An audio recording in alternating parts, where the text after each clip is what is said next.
माँ ने कहा गुरुजी अभी तो बेटा छोटा है, कहाँ से भजन करेगा। माँ ने ही मना कर दिया। थोड़ा बड़ा हुआ, संत ने कहा बेटा अब भजन करो। वो कहता अभी तो स्कूल जाना है, इतनी समझदारी नहीं है, भजन तो बाद में करेंगे। और थोड़ा बड़ा हुआ, स्कूल जाने लगा। फिर गुरुजी ने कहा बेटा अब भजन करो। बोले अभी कहाँ गुरुजी, अभी तो बस पढ़ाई चल रहा है, ज्यादा ध्यान तो पढ़ाई में देना है। फिर थोड़ा और बड़ा हुआ, कॉलेज जाने लगा। गुरुजी अभी हमारे पास समय नहीं, बाद में करेंगे भजन। फिर गुरुजी ने कहा बेटा कॉलेज तो हो गया, अब भजन करो।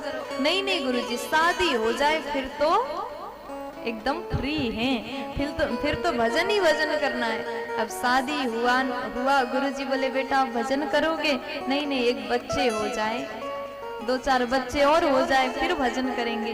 बालक होने के बाद तो हम संसार से मुक्त हो गए, इंतजार करते रहेंगे, संसार से मुक्त होंगे तो भजन करेंगे। अब बच्चे भी हो गए, फिर कहा गुरुजी ने बेटा भजन करो। तो कहेंगे कि अभी तो बच्चे छोटे, इसको थोड़ा सा स्कूल जाने लग जाए, अपने हाथ से चलने पैर से चलने लग जाए, फिर उसके बाद में हम बिल्कुल फ्री होंगे, भजन करेंगे। बेटा स्कूल गया तब भी भजन नहीं हुआ। अब फिर सोच आता है कि इसका और बच्चों का शादी और कर दे, फिर तो भजन ही भजन है। अब देखो धीरे धीरे धीरे करके हम मना करते गए, उसके बाद में हम इंतजार कर रहे थे कब सही समय आएगा और सही समय में भजन करेंगे। लेकिन वास्तविक तो ये है कि सही समय कभी आएगा ही नहीं। इसलिए जब समय मिल जाए उसी समय भजन को कर लो। आप अपने काम करिए। भजन का मतलब ये नहीं है कि आप अपने घर को त्याग दो, इसे तपस्या नहीं कहते, इसे भजन नहीं कहते। आप गृहस्थी हैं, खूब अपने घर में रहिए, बच्चों से प्यार करिए, पति से प्यार करो, माता पिता से प्यार करो, अपना जो धर्म है सभी का पालन करो और साथ में भजन भी करो, साथ में भगवान से भी प्यार करो। अगर कहोगे वृद्धावस्था आएगा तब भगवान को पालेंगे, अब हमें ये भी गारंटी नहीं है कि हम वृद्धावस्था देखेंगे कि नहीं देखेंगे। मौत को किसने जाना है, कभी भी आ सकता है। इसलिए भजन करने का कोई सही समय का इंतजार मत करो। अभी समय को आपने बर्बाद किया तो समय आपको बर्बाद कर देगा। प्यार से बोलो। इसलिए हमें समय का ज्ञान होना जरूरी है। समय का ज्ञान मतलब जो हमारे सामने समय है उसको कैसे सदुपयोग करें, उस चीज का भी ज्ञान होना चाहिए। और कौन से समय में क्या करना सही है उस चीज का भी हमें ज्ञान होना चाहिए। एक बार एक राजा थे और राजा ने सोचा कि गुरुजी हिमालय में रह करके तपस्या करते हैं, हमारे घर में आ जाते तो हमारा घर पावन होता। तो उन्होंने गुरुजी को बुलाया। गुरुजी बोले बेटा नहीं नहीं, अभी जो समय है सही नहीं है, अभी बहुत तेज गर्मी है, अभी बहुत तेज गर्मी है, मैं तो हिमालय में हूँ, यहीं पर ठीक हूँ, यहीं तपस्या कर रहा हूँ, मुझे रहने दो।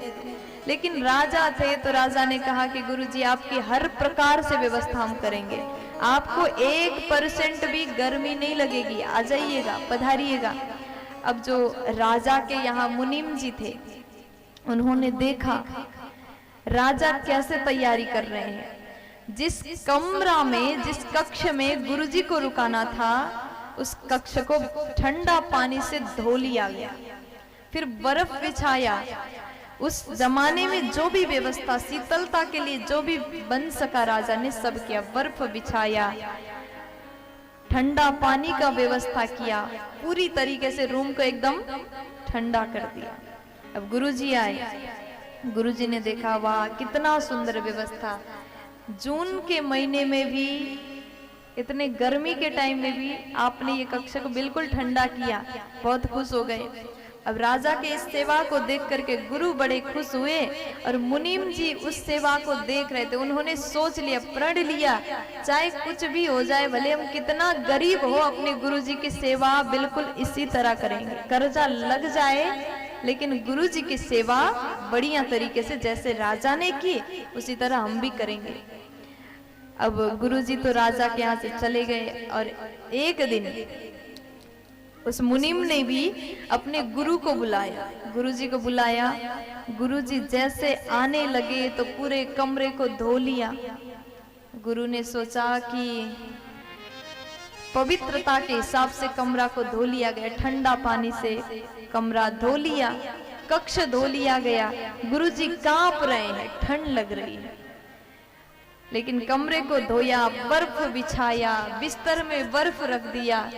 फिर उसके बाद गुरुजी बोले कि बेटा ये क्या है? नहीं नहीं गुरुजी, बस आपकी सेवा है, इस सेवा को स्वीकार करें। अब देखो, समय का पहचान नहीं था। राजा के गुरु आए थे जून में और ये मुनिम के गुरुजी आ गए जनवरी में। गुरुजी आ तो गए, सेवा ऐसा किया उनको रहना मुश्किल हो गया। कहने का मतलब समय का ज्ञान होना जरूरी है। आपने सही समय पर सही काम करना है। जिस प्रकार से समय का सदुपयोग हम करते हैं, अगर हमने समय को अच्छा बनाया तो हमारा जीवन भी समय से अच्छा हो जाता है। प्यार से बोलो, मस्ती में बोल दो ना, मुस्कुरा करके बोल दो ना जी।